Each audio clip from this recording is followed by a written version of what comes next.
Hello friends, M P C रोडर्स idea या YouTube चॅनलवर तुमचं स्वागत आहे.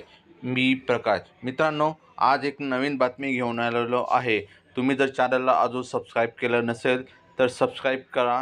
व्हिडिओ आवडला तर लाईक करा आणि आपल्या मित्रांनाही जरूर शेअर करा. तर चला सुरू करूया आपल्या आजच्या व्हिडिओला.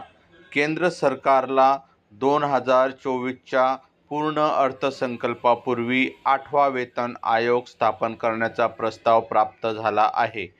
8व्या वेतन आयोगाचा प्रस्ताव मोदी सरकारकडे पाठवण्यात आला आहे, जेणेकरून वेतन आयोग केंद्र सरकारचे कर्मचारी आणि निवृत्तीवेतनधारकांसाठी मूळ वेतन, भत्ते, पेन्शन आणि इतर लाभांचा आढावा घेऊ शकेल. जुलै अखेर अर्थसंकल्प सादर होणार आहे. अशा परिस्थितीत सरकार अर्थसंकल्पात 8व्या वेतन आयोगाच्या प्रस्तावावर बोलू शकेल अशी अपेक्षा आहे. केंद्र सरकारच्या कर्मचाऱ्यांसाठी joint consultative machinery national council staff साइटचे सचिव शिव गोपाल मिश्रा यांनी कॅबिनेट सचिवांना पत्र लिहून सरकारला 8व्या वेतन आयोगाच्या निर्मितीला प्राधान्य देण्याचे आवाहन केले आहे.